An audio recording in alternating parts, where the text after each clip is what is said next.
ये मुझे ये नहीं समझ आती कि खान को कहते हैं अपने घर में छुप के बैठा हुआ है, वो तो अपने घर में बैठा है।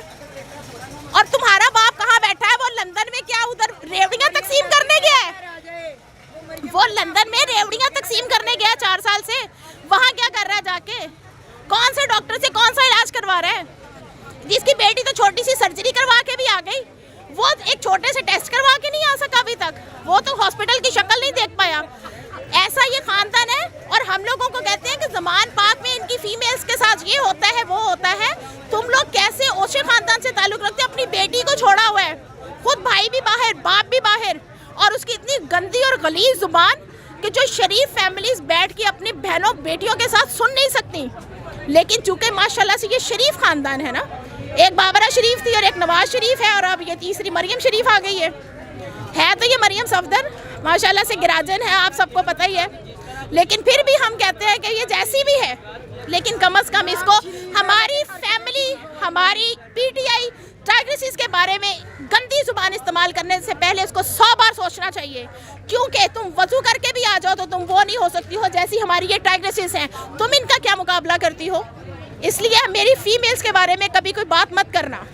पीडीएम को इमरान खान से क्या डर है कि वो अवाम में इमरान खान को आने नहीं दे रहे? डर आपको पता है, साफ जाहिर है, जूते पड़ने हैं उनको, वोट पड़ने हैं, खान साहब को जूते पड़ने हैं इनको। तो जूतों से कौन नहीं डरता? सब डरते हैं। तो इसलिए मेरे ख्याल में उनको इसके अलावा और कोई मसला नहीं है कि वोट सारे बढ़ जाने हैं खान साहब को, और हम धांधली भी शायद ना कर पाएंगे। हालांकि हुकूमत भी इनकी अपनी है, लेकिन कब तक धांधली करेंगे? अब हम लोग खुद इस पे पैरा देंगे, हम देखेंगे धांधली होती कैसे है। और इंशाल्लाह इमरान खान को दोबारा वजीर आजम बनाएंगे, क्योंकि वही है इस वक्त कायदे आजम के बाद वही एक लीडर है जो हमें मिला है। शुक्र है इन गंजों से हमारी जान छूटी, और इंशाल्लाह ये गंजा कभी वापस भी नहीं आ सकेगा। लेकिन मरियम नवाज तो कहती है कि पंजाब में हमारी पोजीशन पीटीआई से ज़्यादा मजबूत है। जी, उसकी मजबूती का आप अंदाजा उसकी कल की जलसी से लगा सकते हैं ना। उसकी इतनी छोटी जलसी थी, उसकी जलसी इतनी छोटी थी कि वो पूरे रीजन से, पूरे जिले से वो चंद लोग जो इकट्ठे, चंद 100 लोग या चंद हज़ार भी आप कह सकते हैं, पूरे ज़िले से फैसलाबाद से इकट्ठे करके भी नहीं वो कंप्लीट कर पाए। और यकीन माने कि उन लोगों के एविडेंसेस हैं मेरे पास, 1000 रुपया दे के और कुछ लोगों को पेट्रोल डलवा के, खाने का लालच दे के उन लोगों को वहाँ पे लाया गया, और लोग गए क्योंकि भी खाने के लिए सबको चाहिए। और मैंने तो कहा बेटा जाओ खाओ इनका वोट, चाहे पीटीआई को डालना, जाओ शाबाश। ये भी तो हमारा पैसा है ना, इनके पास किसका पैसा है? इन लोगों ने हमारा पैसा लूट के अपनी जेबों में रखा हुआ है, इनके पास कौन सा अपना पैसा है? तो बेटा खाओ इनका, लेकिन वोट पीटीआई को डाल देना, कोई मसला नहीं है। ये हमारा शऊर, ये हमारी आगाही जो है ना, ये इन लोगों के लिए बॉम्ब ब्लास्ट है। ये इन लोगों की सोच से ऊपर की चीज़ है।